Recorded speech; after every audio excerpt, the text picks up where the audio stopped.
Just thank you so much that this is a refuge of righteousness, a place for people to seek truth, to be safe, to want to know you more, and to grow together. And we just ask that you will just continually just draw people here. We thank you for who's here today, and we just want to worship you. We want to declare your truth out of your word and go deeper in Bereshit and Genesis today.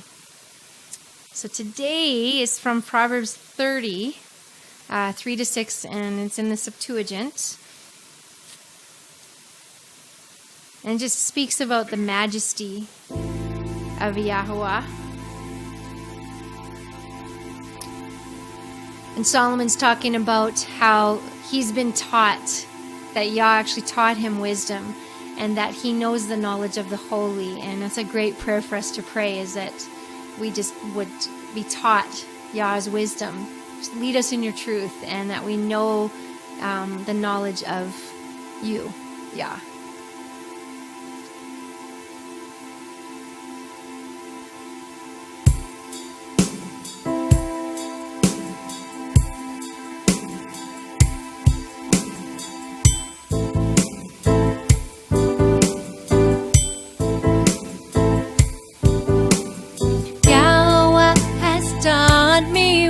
And I know the knowledge of the holy. Yahweh has taught me wisdom, and I know the knowledge of the holy.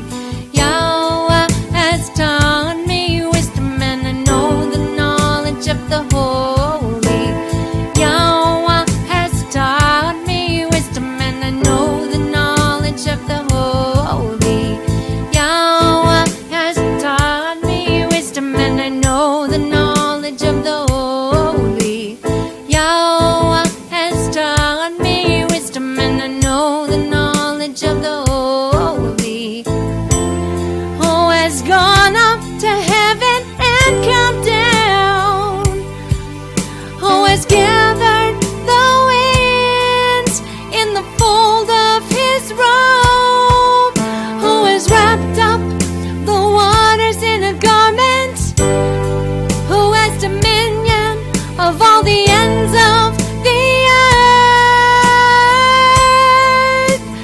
What is his name, or the name of his children?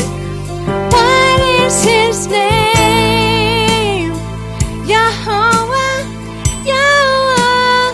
What is his name, or the name of his children? What is his name?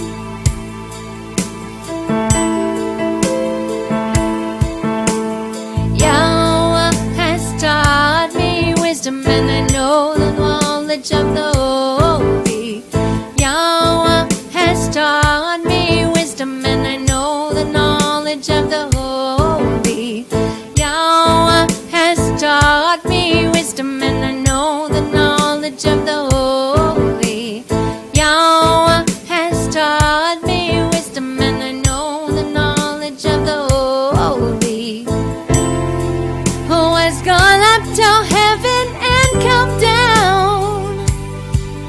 Who has gathered the wind in the fold of his robe?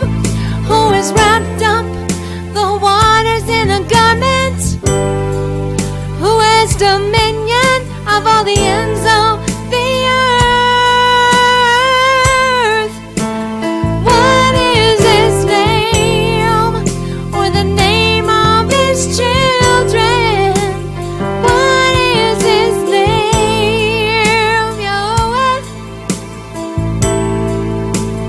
What is his name, or the name of his children? What is his name?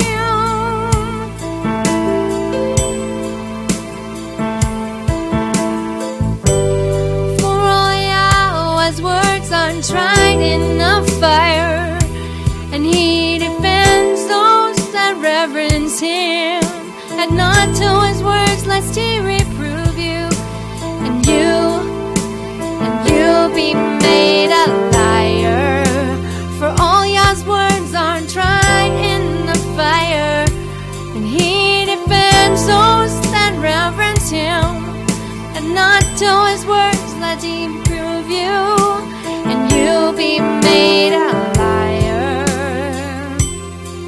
Yahweh, we just salah.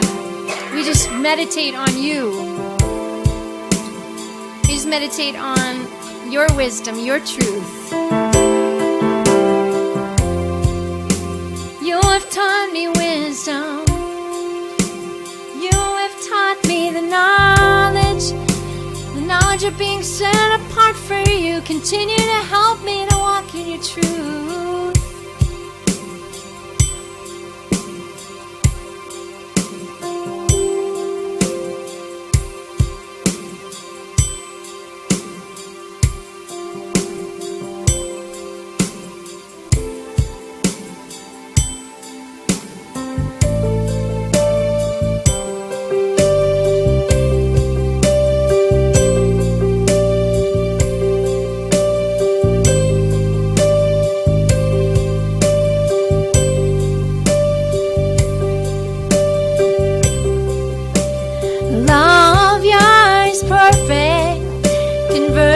Souls. His testimony is faithful, instructing babes the ordinances of Yah right. The commandment of Yah is bright, rejoicing the heart, enlightening the eyes. The fear of Yah is pure, enduring forever. The judgments of Yah are true and justified altogether, to be desired more than gold and much precious stone, sweeter also than honey and the honeycomb. For your servant keeps to them, and in keeping them is great reward. Spare me from attack of strangers, and if they don't gain dominion over me, then I shall be blameless and freer from the great sin within. Who will understand his transgressions? Purge me from my secret sins. So shall the sayings of my mouth and the meditation of my heart be pleasing continually before thee. So shall the sayings of my mouth and the meditation of my heart be pleasing continually before thee. Oh Yahweh, my helper and my redeemer. Oh Yahweh, my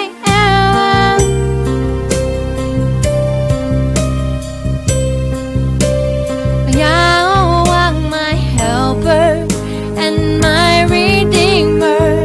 Oh Yahweh, my Abba.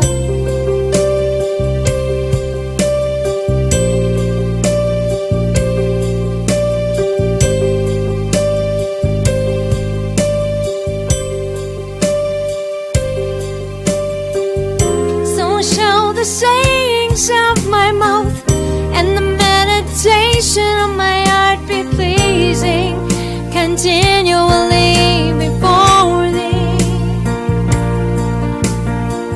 So shall the sayings of my mouth and the meditation of my heart be pleasing continually before thee.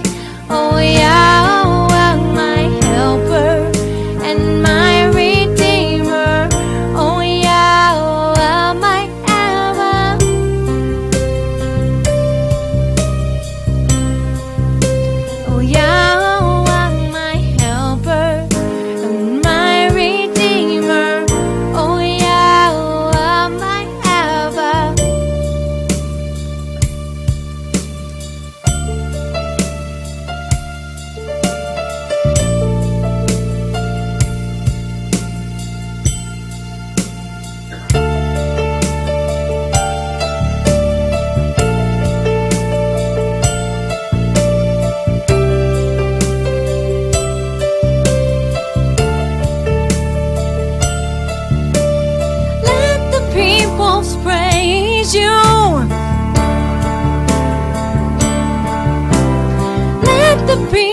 peoples praise you.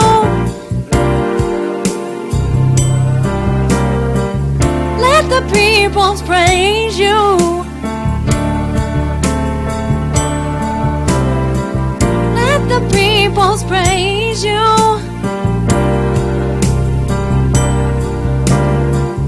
That your way may be known on earth.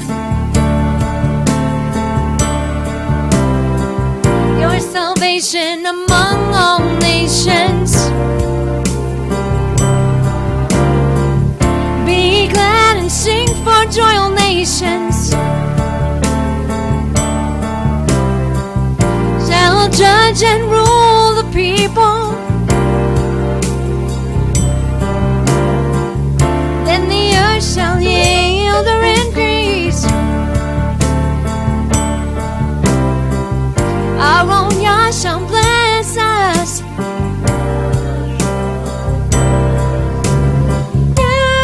Yahweh, be merciful to us and bless us. Cause your face to shine upon us. Being merciful, Yahweh, be merciful to us and bless us. Cause your face to shine upon us. Being merciful, yeah. Be merciful.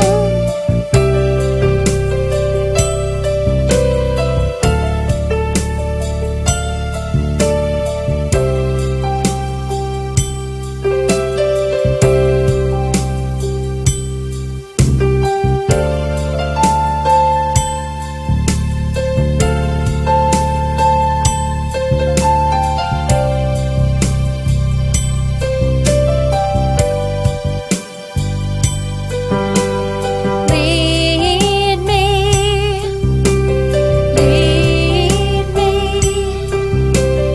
in your truth, and teach me, for you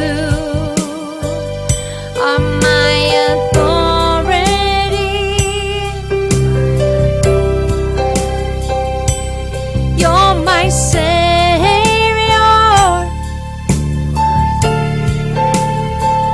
I have waited on thee all the day. Show me your ways. Oh Yahweh, teach me your paths. Oh Yahweh, remember your compassions and your mercies from everlasting. Lead me. That's our prayer, Abba. Oh Yahweh, teach me your paths. Oh Yahweh, thank you for your compassion. Remember your compassion and your mercies from everlasting. Lead me.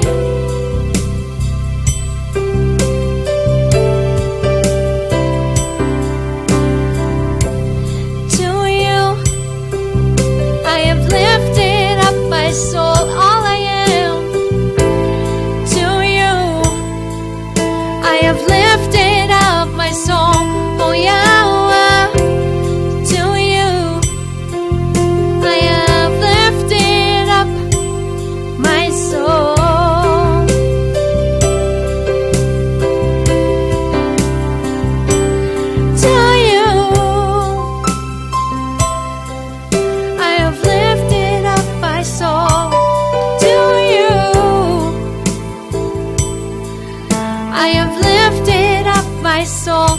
Oh Yahweh, this is a safe place to you. I have lifted up my soul. Thank you, Abba, that you lead us, that you cover us. You cover us with your goods. Even when we just don't know. We don't know what tomorrow holds.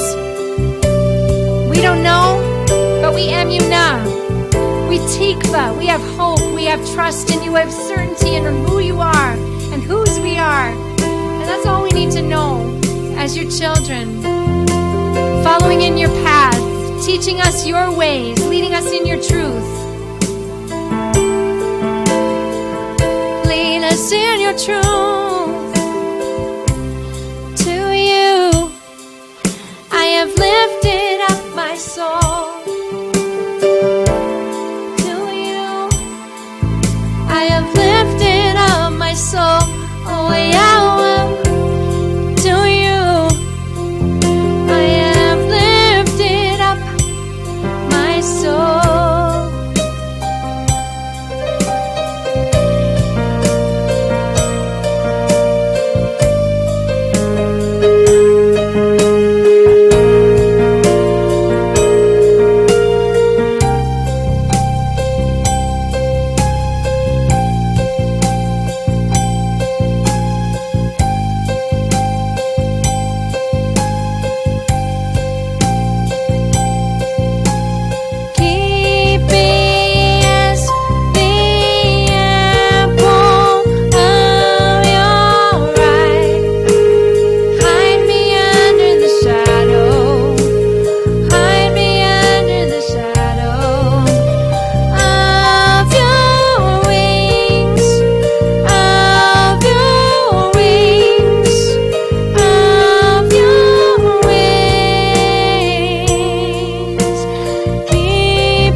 As we lift you higher, be lifted up.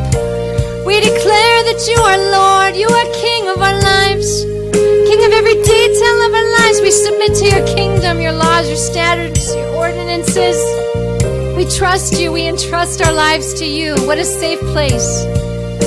You are our Abba. You cover us. We just are in that shelter, Lord. We are in that shelter, King of Kings.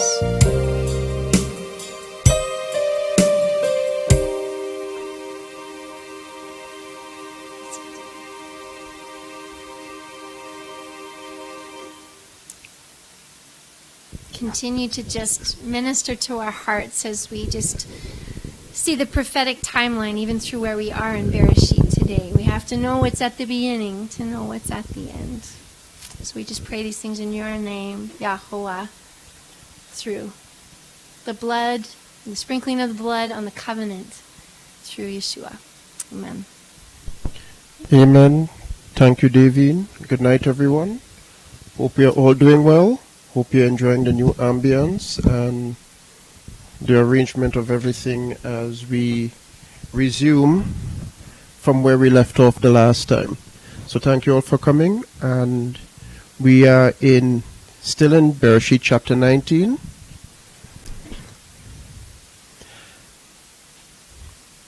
And this one is titled Sodom, Gomorrah, Moab, Ammon, and the Seed of Abraham. So this is part C to Genesis 19, because as I said, it wouldn't be fair to try and cover these entities in the previous study, so it has to be done on its own. This is loaded. And it's still just enough so that you can go on your own and go deeper. Yeah. So is Sodom real? And that's a very good question. Is Sodom and Gomorrah real or just biblical fiction? Anyone who accepts the Bible as a document of truth should determine how to view the contents. This view is based on whether they take the narratives literally or allegorically. As a literary device, an allegory is a metaphor in which a character, place, or event is used to deliver a broader message about real-world issues and occurrences. That's according to Wikipedia. And the reason why I put that in, because a lot of people may not know what allegory is, so it's important to know. And that's the held view most people have. It's either you take the Bible literally or you believe a lot of the content is allegory to give a life lesson. Returning to the opening statement on Sodom and Gomorrah, if the event is to be taken literally, where can these cities be? Scientists admit biblical account of Sodom is accurate by Adam Eliyahu Berkowitz, November the 23rd, 2018 at 11:20 a.m. So this is quite recent, so this is fresh information to at least validate if it's true or not. A recent scientific study confirmed what students of the Bible have known all along. Catastrophe from the heavens destroyed all life in the area of the Dead Sea many thousands of years ago. After a decade of digging, archaeologist Philip Sylvian of Trinity Southwest University in Albuquerque reported on his research on the Dead Sea last week at the annual meeting of the American Schools of Oriental Research. Sylvia led excavations at 5 large sites on the Jordanian side of the Jordan River. According to Sylvia, the 15-square-mile circular middle gore was a fertile plain populated continuously for at least 2,500 years.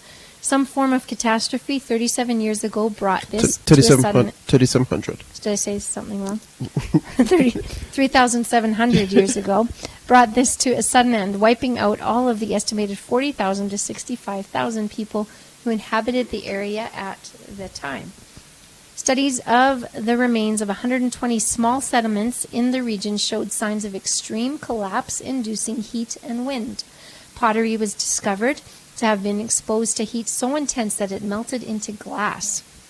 Zircon crystals in those glassy coats formed within 1 second at extremely high temperatures, perhaps as hot as the surface of the sun. Pottery fragments discovered at the Tal El Hammam site contained tiny spherical mineral grains that apparently rained down on the area. The event was so catastrophic that the area remained unpopulated for 600 years. Scientific evidence and research aside, how certain can the biblical narrative be in establishing the destruction of Sodom and Gomorrah and believing the account? There are many witness statements, past and present, that validate the truthfulness of our Elohim's words. So that's just a recent article on whether or not Sodom and Gomorrah is true, and let's get into the context of Sodom and Gomorrah and how it fits into our current paradigm. So, introduction to the study of Sodom, Gomorrah, Moab, Ammon, and the seed of Abraham. Sodom and Gomorrah, cities in the plain. Moab and Ammon, nations they became. Two cities, two nations that have connections to Israel, both the northern and southern kingdom, and the end time transition back to the United Kingdoms of Israel in the rulership of the Anointed One. As Abraham and Lot are tied at the hip, so too are their dependents, that should be descendants. Abraham had much love for his nephew, a man who could have filled the role of his son if he had his way. Abraham represents stability, whereas Lot portrayed uncertainty, indecision, and unwise choices. But YHWH Elohim loved them both and showed Lot mercy on account of his uncle Abraham. Lot's sons, Moab and Ammon, were born out of chaos and poor judgment, but YHWH Elohim considered them because of their father Lot. Moab and Ammon are tied to Israel and Judah, Sodom and Gomorrah, and the events to unfold for the end time. This presentation focuses on parallels between the doomed cities of Sodom and Gomorrah with connections to the children of Abraham and Lot and our current generation. Sodom and Gomorrah is presented in this study of Genesis chapter 19 because of the expansiveness of the topic, and a mere gloss in the previous studies would not suffice. This topic is important given the signs of the time and the command of the Anointed One about the faithful watching and praying. This presentation is a guide towards additional study on YHWH Elohim's judgment related through his prophets. So that's just the opening introduction to what we're going to be looking into next. So the study agenda. Where is Sodom and Gomorrah? Where is Moab and Ammon? And are these people still living? Ruth of Moab, notable verses mentioning Sodom, Gomorrah, Moab, Ammon, putting things into perspective, and the warning from the Anointed One and others. And this picture is what I took when I was in Israel back in 2013, and it was when we were going up to Masada. You could see parts of the Dead Sea from the gondola going up, so I thought it would be a nice picture to include, and as you observe, it's a desert wasteland. Nothing is growing there. So first topic in this presentation, where is Sodom and Gomorrah? The account of Sodom and Gomorrah is found in the Torah, Law of Moses, and post-destruction described as a lush and flourishing land. So this is taken from Genesis 13, 8 to 11, and it's from the Septuagint. And Abraham said to Lot, "Let there not be a strife between me and thee, and between my herdsmen and your herdsmen, for we are brethren. Lo, is not the whole land before you? Separate yourself from me. If you go to the left, I'll go to the right, and if you go to the right, I will go to the left." And Lot, having lifted up his eyes, observed all the country round about Jordan, that it was all watered before Elohim overthrew Sodom and Gomorrah, as the garden of YHWH, and as the land of Egypt, until you come to Zagorah. And Lot chose for himself all the country round Jordan. And Lot went from the east, and they were separated each from his brother, and Abram dwelt in the land of Canaan. So from the Google screenshot, that's more or less the area that they're talking about, and this is based on our modern geopolitical drawing. So given the redrawing of geographical boundaries, and this is based on the Sykes-Picot Agreement, you have to go back to World War I to understand current boundaries. And the renaming of places, a place gets renamed, something new. Locating biblical territories can be a challenge. Looking at the Google Maps screenshot, we have Israel and the Hashemite kingdom of Jordan sharing a border separated by the River Jordan. This area is arid, and there are disputes regarding water rights. Water politics in the Jordan River Basin refers to political issues of water within the Jordan River drainage basin, including competing claims on water usage and issues of riparian, that has to deal with water and water banks and ownership, etc. That's what that word pertains to. Riparian rights of surface water along transitional rivers or transnational rivers, as well as the availability and usage of groundwater. Water resources in the region are scarce, and these issues directly affect the 5 political subdivisions. So one of them is Israel, that's still the same more or less. Palestinian, that's made up.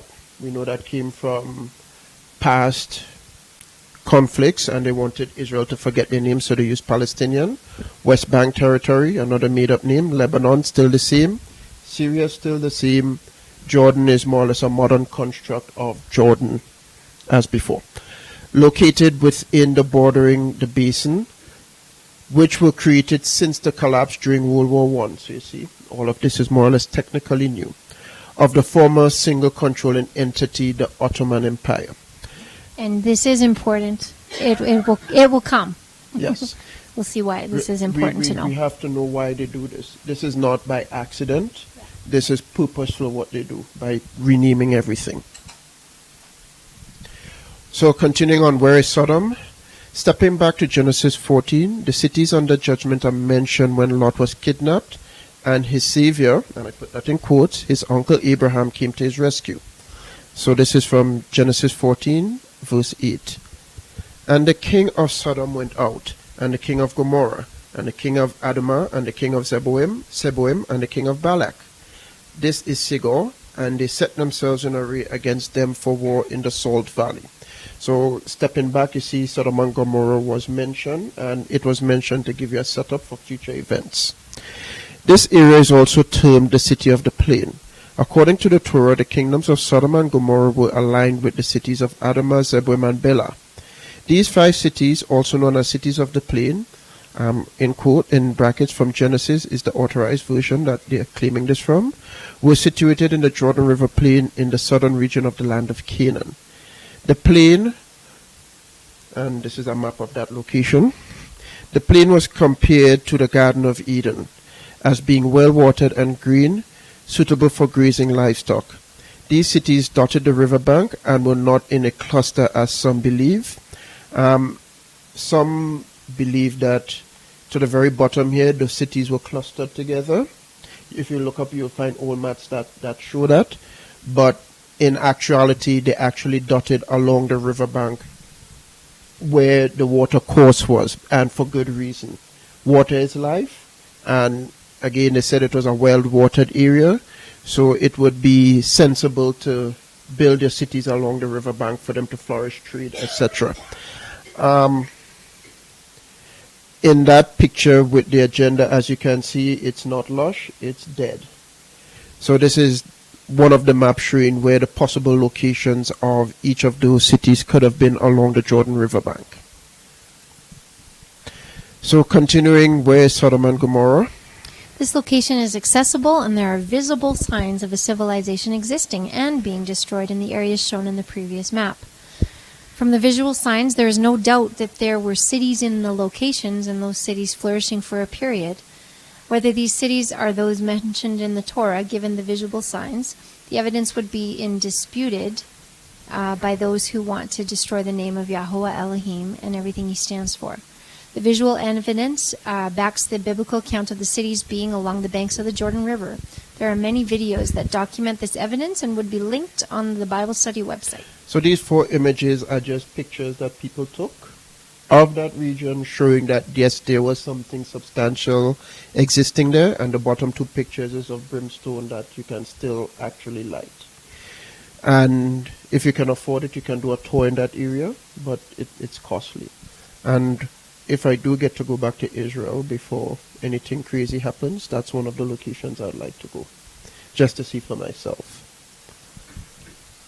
So where's Moab and Ammon, and are these people still living? For a certainty, it can be assumed that people of the cities of the plain are no more. But what about the children of Lot, Moab and Ammon?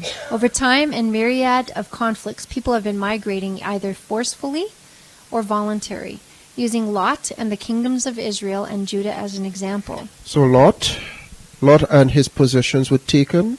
when the kings of the east went to battle with the kings of the plain. And Lot was rescued by his uncle.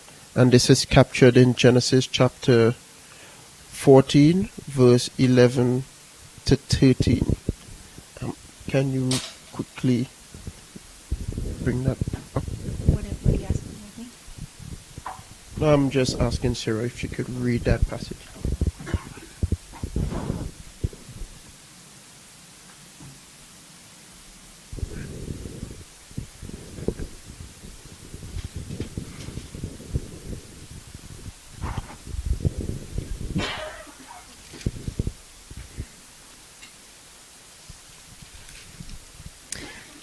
The 4 kings seized all the goods of Sodom and Gomorrah, and all their food, then they went away. They also carried off Abram's nephew Lot and his possessions, since he was living in Sodom. One who had escaped came and reported this to Abram the Hebrew. Now Abram was living near the great trees of Mamre the Amorite, a brother of Eshcol and Aner, all of whom were allied with Abram. So there we see Lot having a situation where he was taken captive. And here we have Israel now in the mix. The kingdom of Israel was taken into captivity, forcefully removed by King Shalmaneser, king of the Assyrians. So this is in 2 Kings 18, 19 to 12, 9 to 12.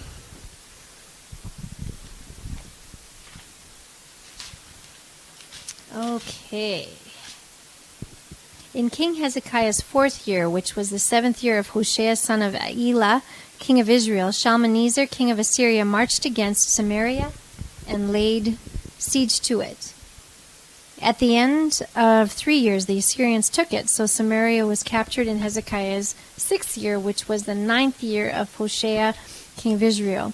The king of Assyria deported Israel to Assyria and settled them in Halah, in Gazan, on the Habor River, and in the towns of the Medes. This happened because they had not obeyed Yahweh their Elohim, but had violated his covenant, all that Moses the servant of Yahweh commanded. They neither listened to the commands nor carried them out. So there's another example of being taken captive from your land. And now we have Jeremiah chapter 9 in the Masoretic text. Chapter 29. And this has to do with Judah. You want me to read? No, just you can start at the beginning. Just Okay. This is the text of the letter that the prophet Jeremiah sent from Jerusalem to the surviving elders among the exiles, and to the priests, the prophets, and all the other people Nebuchadnezzar had carried into exile from Jerusalem to Babylon. And we can stop right there. So it's just to get the point across that yes, this is something that typically happens. As a form of punishment, you are taken from your land. And it's to avoid you rising up and doing so many other things to counter anything that these opposing forces have. So it's a form of punishment. And then we know from a New Testament perspective, the exile of Judah a second time after the Babylonian return. And we would not get it. That's more or less well spoken about.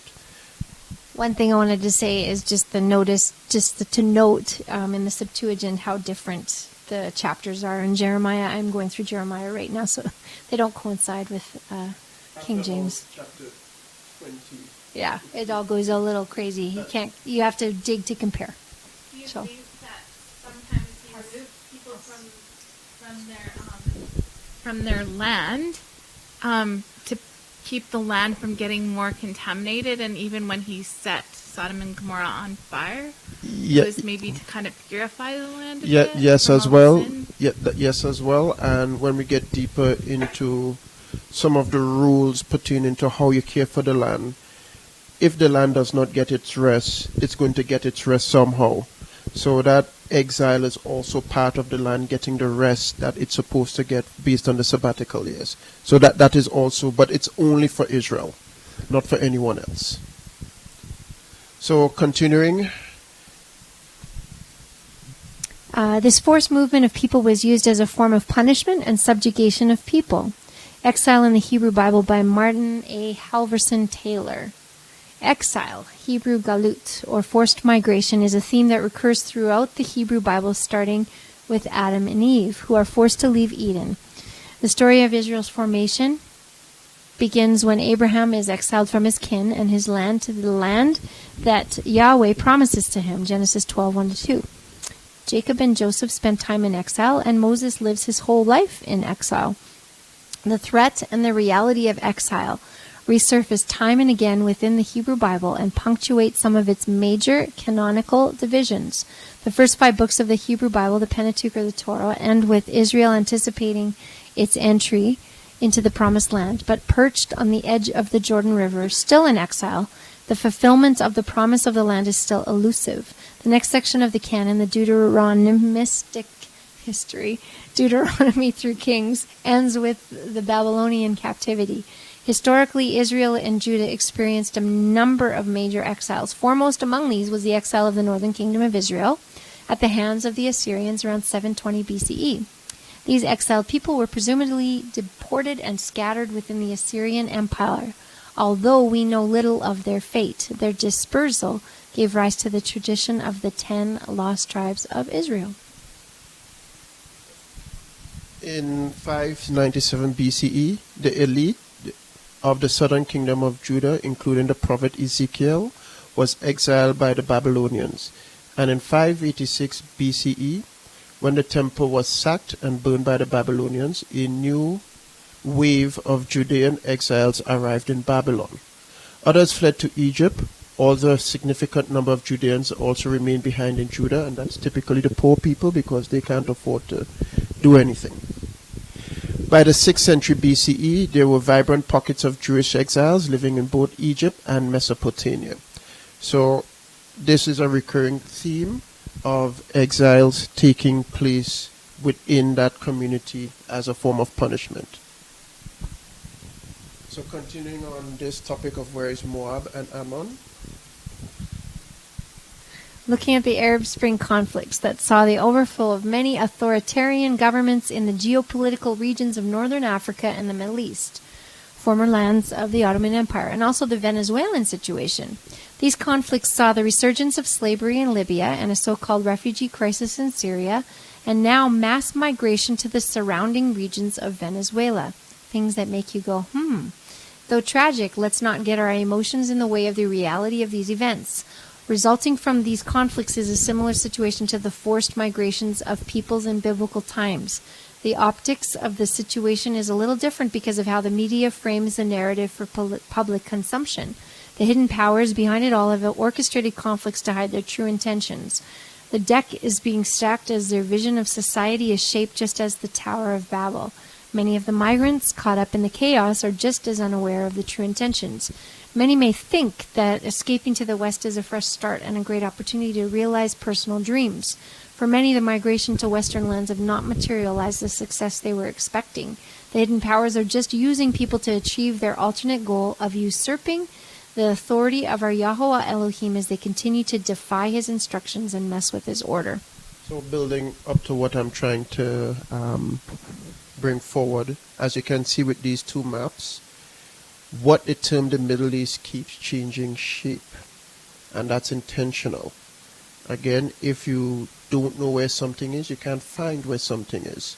So if you keep redrawing the lines and keep redefining things, and knowing how we have a short attention span, it's difficult to pinpoint things that you need to pinpoint when you're trying to read the Bible and understand what is taking place. And all of this fits into the whole narrative of where is Ammon and Moab at this current time. And it is pretty sneaky to keep shifting people and moving people around so you don't really have clear identity. Who, where, what, when, and how. Moab and Ammon, like Israel, was appropriated land by YHWH Elohim. Edom, Moab, and Ammon in history. The biblical people called by the names above once occupied the territory we know today as Jordan, the nation due east of Israel. Not many people realize that Edom, Moab, and Ammon were given their homelands by God himself. Deuteronomy 2, 5, 9, and 19, just like Israel was. And just like Israel was told to clear the land west of the Jordan River of the people who lived there at the time, Edom, Moab, and Ammon were told to perform the same service for God on the eastern side. Deuteronomy 2, 18-19 in the Septuagint says, Thou shalt pass over this day the borders of Moab to Eor, and ye shall draw nigh to the children of Ammon. Do not quarrel with them, nor wage war with them, for I will not give thee of the land of the children of Ammon for an inheritance, because I have given it to the children of Lot for an inheritance. One of the people groups they eliminated was the Rephaim, or the Rephaites, an ancient group of loosely related tribes of giants who are often thought to be descendants of the Nephilim, mentioned in Genesis 6. In fact, when the 12 Israelite spies first went into the Promised Land, they reported seeing Nephilim there, in Numbers 13:33. The Rephaites were a mysterious people about whom the Bible says very little, except that Israel, Edom, Moab, and Ammon were all given the task of destroying them and taking their land. Now, this is to show that these Ammon, Moab, children of Lot were given property as well as Israel and Edom. And the Most High put them in strategic locations for a specific reason. So the question is, are they still there?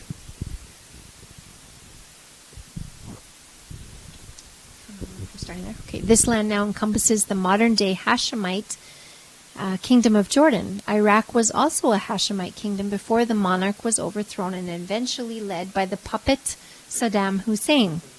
So, again, this whole dividing of lands, Iraq didn't exist until, again, that whole Sykes-Picot situation, and they appropriated land to lords who they put up as puppets, and unfortunately, when you don't follow the instructions given to you by your puppet masters, they eventually do their job to get rid of you. Jordan should have gone the same way as Iraq, but they got spared. The capital of the kingdom is Amman, based on the Greek transliteration of the name, and encompasses the former nations of Ammon, Moab, and Edom. Edom is a separate topic on its own, and it's also intertwined with Israel and Judah. From our perspective, these Semitic peoples are presumed to be extinct, but do not let their non-mention lead you to complacency. They are entangled in their lands, waiting for the moment of their eventual reveal. The land gives us clues to their existence if one is to pay attention. The children of Moab and Ammon are known to YHWH Elohim, and rest assured, he has his very watchful eyes on them. At the appointed time, they would feature in the restoration of his kingdom through the Anointed One. And I don't want to give it away, but as we go into Scripture, I mean, there's so much prophetic stuff about Moab and Ammon. Right, so again, these two maps, the modern-day geopolitical lines, and then this is based on biblical scholars where each boundary of the respective tribes were located. So Israel, Judah, the kingdom of Moab, the kingdom of Ammon, and the kingdom of Edom. So Edom, Moab, Ammon comprises much of modern-day Jordan, and some aspects of Edom is incorporated into what is modern-day Israel. So as much as the lines shifted and the names changed, they are still there. Nothing else. Well, from the Most High perspective, they are still there. From our perspective, we may think that these people are no longer wrong, but let's not change that thinking take that thought from our heads and think that's the reality. So now we're going to be talking about root of Moab. King David had a very interesting ancestor that poses a problem for some. The story of Ruth from the scroll or the book attributed to her name is a narrative of a Hebrew family of Judah going into self-imposed exile into Moab because of famine.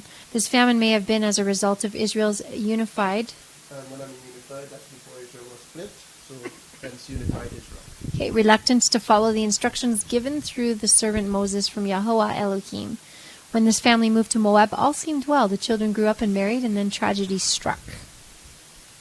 So this is Ruth 1, 3-5. And Elimelech, the husband of Naomi, is that Naomi? Died, and she was left and her 2 sons. And they took to themselves wives, women of Moab. The name of the one was Orpah, the other, the name of the second, Ruth. And they dwelt there about 10 years. And both Mahlon and Chilion died also, and the women was left of her husband and her 2 sons. So out with lots, returning with nothing. Being now a widow, Naomi decides to return to Israel and live out her life after hearing about changes in fortunes in the land. And again, when Israel start doing things right, the land begins to yield its produce to the people. So this is from chapter 1, verse 6. And she rose up and her 2 daughters-in-law, and they returned to the country, and they returned out of the country of Moab. For she heard in the country of Moab that Yahuwah had visited his people to give them bread. The dispute with Ruth is whether she is of the people of Moab or Israelites who had previously migrated to the land of Moab and became citizens taking on the persona. There are some who do not want to accept that a Moabitess can be an ancestor of King David and further have a connection to the Anointed One. So if you do come across some of those disputations, there are some who would say that Ruth is actually an Israelite. They left at an early age. It's like me migrating from another country, coming here, becoming Canadian, but still have that identity. But the scriptures does not support that doctrine. Let the words from the scroll or the book of Ruth speak for itself, as the narrative is picked up from the verse 7 of chapter 1. Keep in mind that these are Semitic people and not modern Westerners. And she went forth out of the place where she was, and her 2 daughters-in-law with her. And they went by the way to return to the land of Judah. And we have a deer in the front lawn. And Naomi said to her daughter-in-law, Go now, return each to the house of her mother. Yahuwah deal mercifully with you, as you have dealt with the dead, and with me. Yahuwah grant you that you may find rest, each of you, in the land of her husband. And she kissed them, and they lifted up their voice and wept. And they said to her, We will return with you to your people. I hope that deer's not eating our tulips. And Naomi said, Return now, my daughters. And why do you go with me? Have I yet sons in my womb to be your husbands? Turn now, my daughters, for I am too old to be married. For I said, Suppose I were married and should bear sons. Would you wait for them until they should be grown, or would you refrain from being married for their sakes? Not so, my daughters, for I am grieved for you that the hand of Yahuwah has gone forth against me. And they lifted up their voice and wept again. And Orpah kissed her mother-in-law and returned to her people. But Ruth followed her. And Naomi said to Ruth, Behold, your sister-in-law has returned to her people and to her gods. Turn now you also after your sister-in-law. And Ruth said, Entreat me not to leave you, or to return from following you. For wherever you go, I will go, and wheresoever you lodge, I will lodge. Your people shall be my people, and your Elohim my Elohim. And wherever you die, I will die, and there I will be buried. Yahuwah do so to me, and more also if I leave you, for death only shall divide between me and you. And Naomi, seeing that she was determined to go with her, ceased to speak to her any more. And they went both of them until they came to Bethlehem. And it came to pass, when they arrived at Bethlehem, that all the city rang with them, and they said, Is this Naomi? And she said to them, No, do not call me Naomi. Call me bitter, for the Mighty One has dealt very bitterly with me. So here Naomi is imploring her daughter-in-law, go back to your gods, live your life, find another husband. But Ruth insisted that she is going to come with her. And we know the rest of that story. So this is a Moabitess, family of Lot, family of Abraham. So this is a family affair taking place here, nothing strange. Okay, so continuing in Ruth 1, 7-22. I went out full, and Yahuwah has brought me back empty.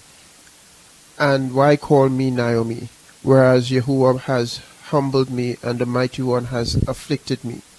So Naomi and Ruth the Moabitess, again, keyword, they're calling her Moabitess, her daughter-in-law, returned from the country of Moab, and they came to Bethlehem in the beginning of the barley harvest. So if this is the barley harvest, this is at the beginning of the year. So it would have been just after Passover. Ruth is connected to Abraham via her distant father Lot. She married into Israel, abandoning the ways of her people Moab and adopting righteousness. She is referred to as Moab. Yes, she's still referred to as Moab. So this is in Ruth 4, 1-5. And Boaz went up to the gate and sat there, and behold, the relative passed by, of whom Boaz spoke. And Boaz said to him, Turn aside, sit down here, such a one. And he turned aside and sat down. And Boaz took 10 men of the elders of the city, and said, Sit you here. And they sat down. And Boaz said to the relative, the matter regards the portion of the field which was our brother Elimelech's, which was given to Naomi, now returning out of the land of Moab. And I said, I will inform you, saying, buy it before those that sit and before the elders of my people. If you will redeem it, redeem it. And if you will not redeem it, tell me, and I shall know. For there is no one beside you to do the office of a kinsman, and I am after you. And he said, I'm here, I will redeem it. And Boaz said, in the day of your buying the field of the land of Naomi, and of Ruth the Moabitess, the wife of the deceased, you must also buy her, so as to raise up the name of the dead upon his inheritance. Also mentioned in the genealogy of the Anointed One. So this is from Matthew chapter 1, verse 5 and 6. And Salmon begat Boaz of Rachab, and Boaz begat Obed of Ruth, and Obed begat Jesse, and Jesse begat David the king, and David the king begat Solomon for her that had been with the wife of Uriah. So here Ruth is being mentioned again as it pertains to the genealogy of the Anointed One. YHWH Elohim is no respecter of person as it relates to his instructions. Even if you are homeborn and disrespect his instructions, you are judged according to his righteousness. Ruth the Moabitess took on his ways and found a place among Israel, unlike her sister-in-law who returned to the gods of Moab. Like her distant uncle Abraham, she left those ways behind in Moab and journeyed to the promised land, not looking back like her distant grandmother who looked back when she left the cities of the plain. So here is just to show how Moab is intertwined into Israel, and that Moab has a place where certain things are going to unfold in the future. So here we get into notable verses mentioning Sodom, Gomorrah, Moab, and Ammon. The words of YHWH Elohim through the prophets makes mention of Sodom and Gomorrah, Moab and Ammon in connection with the divided peoples of Israel. These mentions are for the time of the end when his plan of restoration through his Anointed One begins. These passages of Scripture should be mentioned in the same breath as the many references come out of the scroll or book of Revelation, Apocalypse. Many of these passages from the prophets may fit in an inconvenient way into end-time doctrines and becomes a problem when trying to bridge the old and the new. These references are from the prophets and extra-biblical sources. So we're going to look through some of these, starting with Isaiah, and it's referencing Sodom and Gomorrah. So Isaiah 1, 8-10. And the daughter of Zion is left as a cottage in a vineyard, as a lodge in a garden of cucumbers, as a besieged city. Except Yahuwah of hosts had left unto us a very small remnant, we should have been as Sodom, and we should have been like unto Gomorrah. Hear the words of Yahuwah, ye rulers of Sodom. Give ear unto the law of our Elohim, ye people of Gomorrah. So here a comparison is being made to Sodom and Gomorrah, how they were left ways, but at least Israel would always have a remnant remaining for restoration. Not so for Sodom and Gomorrah. Now here is Isaiah 3:9. The shew of their countenance doth witness against them, and they declare their sin as Sodom, they hide it not. Woe unto their soul, for they have rewarded evil unto themselves. So again another comparison of Sodom and Gomorrah with a situation that's taking place. And keep in mind, you need context to understand what these passages are referencing, but this is just to show how Sodom and Gomorrah is a recurring theme in the scriptures. So just a reminder, with TeamD Bible Study, we are presenting information for you to dig way deeper than just these one verse things.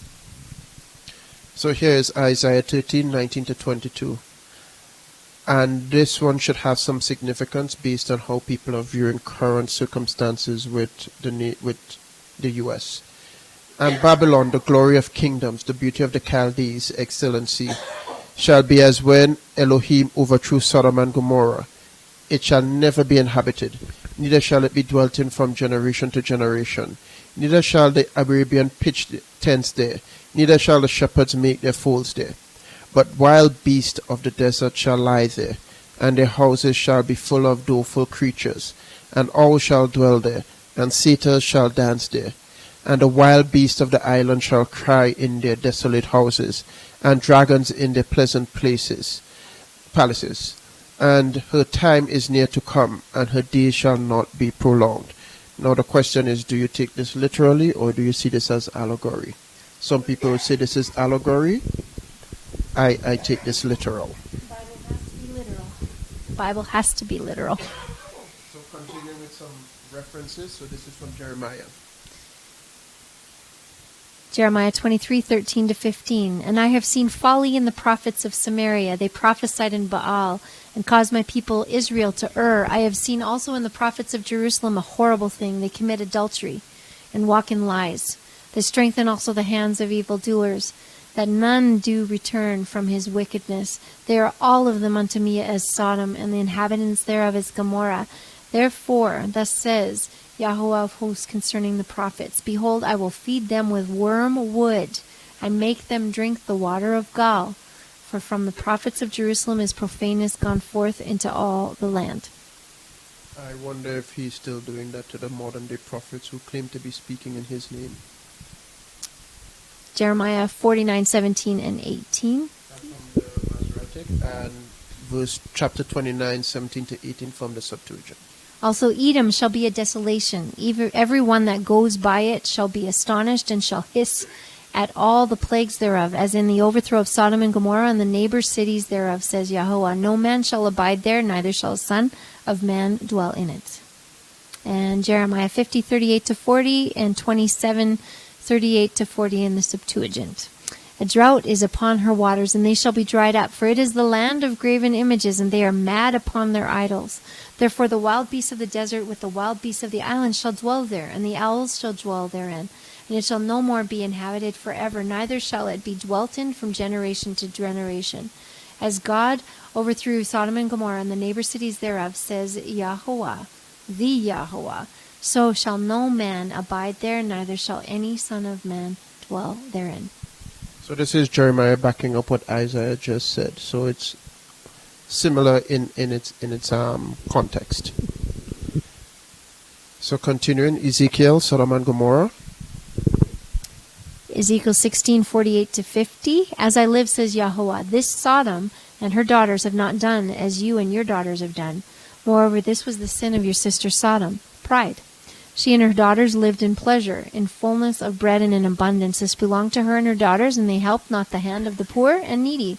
And they boasted and wrought iniquities before me, so I cut them off as I saw fit.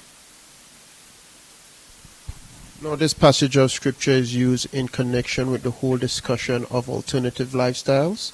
A lot of people, when they want to broach that topic, they want to also mention that not only for that situation was Sodom and Gomorrah destroyed, but also for not showing hospitality and other things as well. So it's a combination of things, not just the immoral behavior, but also not doing other things that was considered righteous before the Most High. So that's from Ezekiel.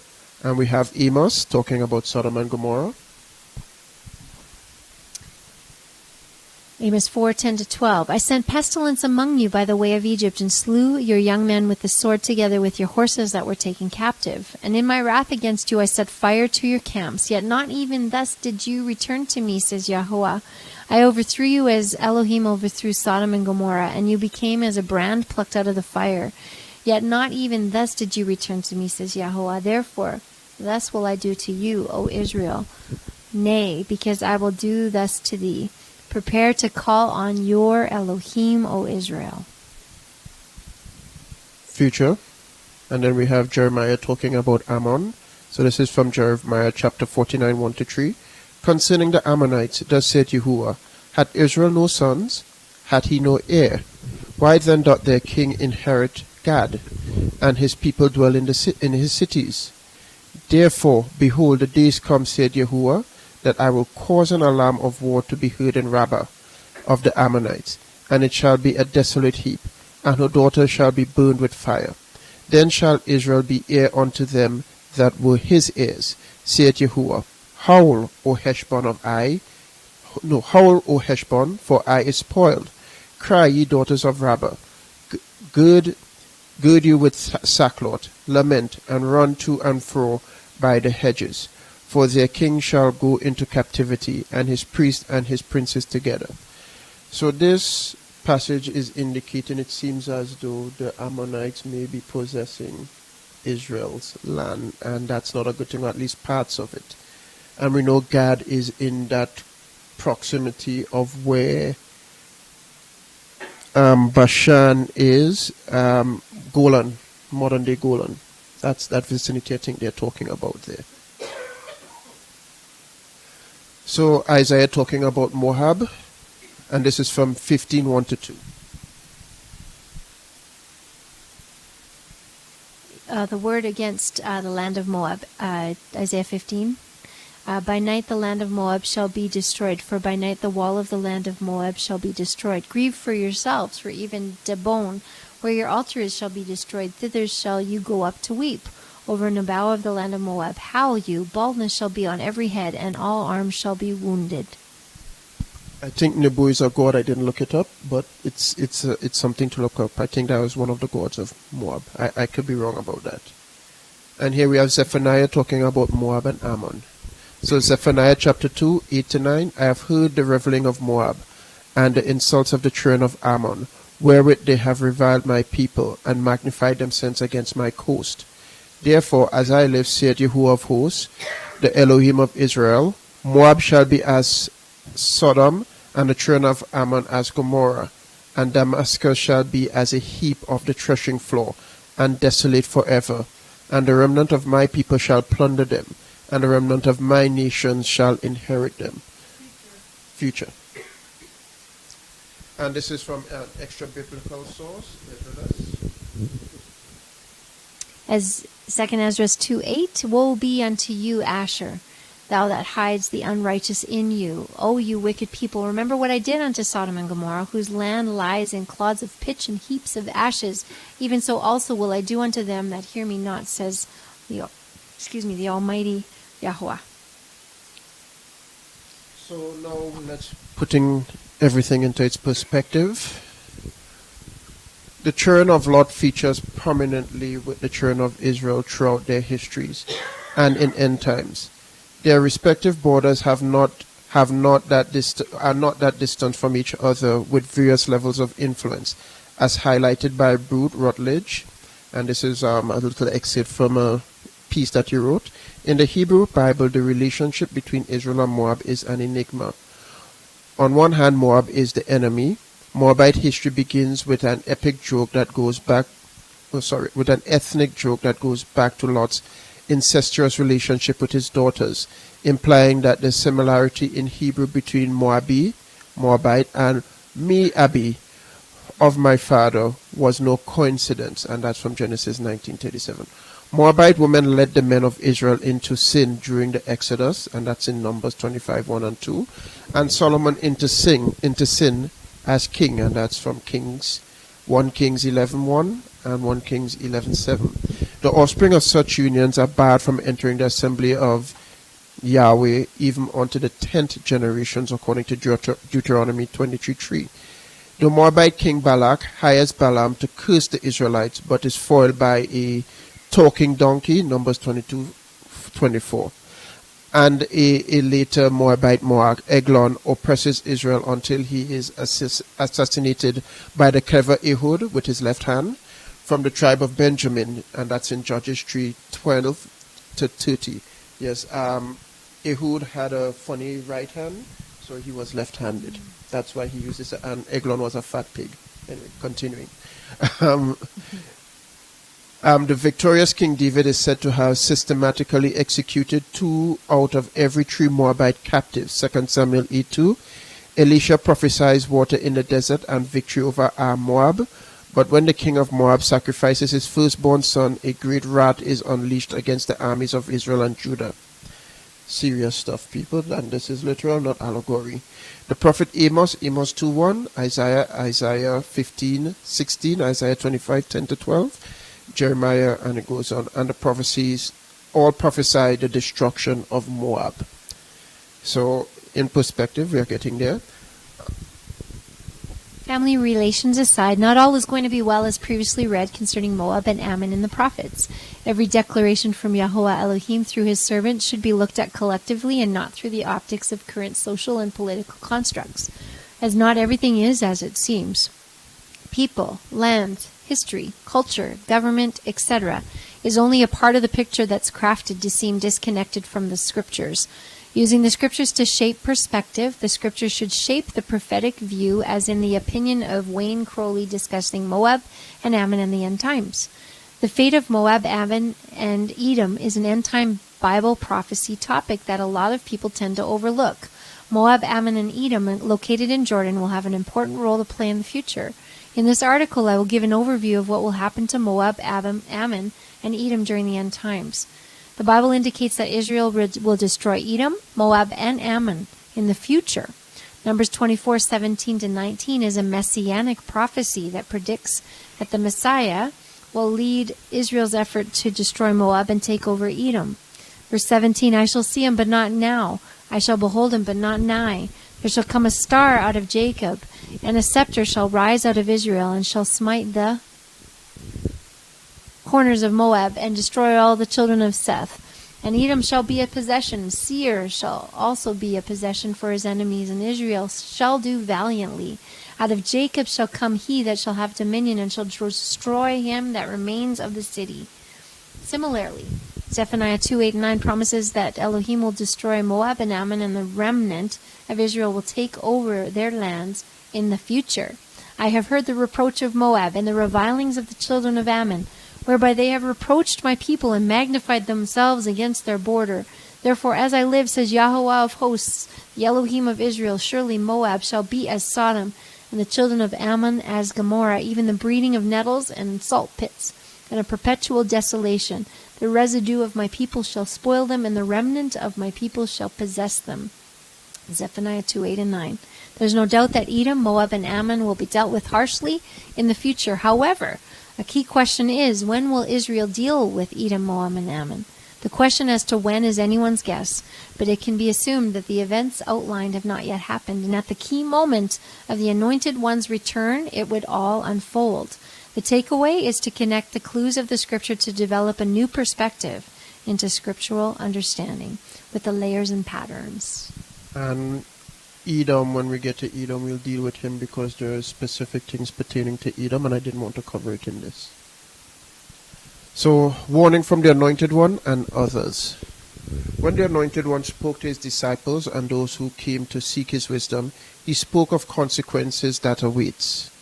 And this is from Matthew chapter 11, 20-24. Then began he to upbraid the cities wherein most of the mighty works were done, because they repented not. Woe unto thee, Chorazin! Woe unto thee, Bethsaida! For if the mighty works which were done in you had been done in Tyre and Sidon, they would have repented long ago in sackcloth and ashes. But I say unto you, it shall be more tolerable for Tyre and Sidon at the day of judgment than for you. And thou, Capernaum, which art exalted unto heaven, shalt be brought down to hell. Literally. For if the mighty works which have been done in thee had been done in Sodom, it would have remained until this day. But I say unto you, that it shall be more tolerable for the land of Sodom in the day of judgment than for thee. And this is very serious words coming down here, because if Sodom was so bad, regardless of what these other people are doing. And here we have Luke 17:20-30. Likewise also it was in the day of Lot. They did eat, they drank, they bought, they sold, they planted, they built. But the same day that Lot went out of Sodom, it rained fire and brimstone from heaven, and destroyed them all. Even thus shall it be in the day when the Son of Man is revealed. It's going to be sudden, and nobody would get time to think about changing anything. In addition, Peter and Jude in the epistle writes to their intended audience about the consequences to be faced by the wicked. So this is from 2 Peter chapter 2, verse 4-6. For if Elohim spared not the angels that sinned, but cast them down to hell, and delivered them into chains of darkness, to be reserved unto judgment, and spared not the old world, but save Noah, the eighth person, a preacher of righteousness, bringing in the flood upon the world of the ungodly, and turning the cities of Sodom and Gomorrah into ashes, condemned them with an overthrow, making them an example unto those that after should live ungodly. And this is from Jude 1, verse 7. Even as Sodom and Gomorrah and the cities about them in like manner, giving themselves over to fornication and going after strange flesh, are set forth for an example, suffering the vengeance of eternal fire. Fair warning to all who would take heed. Sodom and Gomorrah serves as a warning and example for future generations to come. Their destruction is the visual example that remains for us to reflect and repent. Just as in the days of Noah and Lot, the people did not take the warning seriously. The same is to be said for our generation. YHWH Elohim forewarned his people, no one is without excuses. Though YHWH Elohim is loving, slow to anger, and gracious, he is not going to accept foolish ignorance as an excuse for those who choose to ignore his commandments. Oh, what about the list of all the extra biblical? Questions, comments, insights? I was going to comment on when you were talking about how they're changing the borders and the lands to kind of mess with how we're viewing it. They're also taking people from different lands like the UN and switching them so that there's no sense of nationality amongst people or any of it. It's just getting all intermingled. So there was that I was going to comment on. And also there's a lot of information coming forth with discovering giants kind of hiding under the earth all around the land of Iraq right now too. Interesting that you said that, because in a recent news clip on NBC, they were reporting that there is more to be observed under the earth than was previously discussed. So it's just the Bible coming forth, but is anyone going to take these things seriously? What's going on with Britney Spears? Oh yeah, she went back to hospital. Yeah, that's more important. Sorry, I'm going to mention this because it's not on here.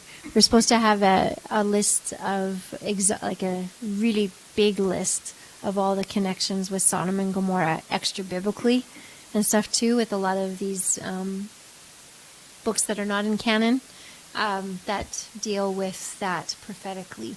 So it's a very good study. It's a very good thing to take some time on. So I think Daniel will have the link somewhere. Yes, when it's posted to the website, there's going to be a section where you can go and find the all extra biblical links that you can look into. It's a lot. Didn't want to go into all of it, but it's there for you to go through and get a little more perspective as to how things are going to unfold. In hope, maybe soon, who knows. So if no more comments, nothing else. Thank you for today. Thank you for favor, and let everyone make their way home safely. And let your spirit of wisdom guide us into your truth and understanding. And let your will be done. In your name, through Yeshua. Amen.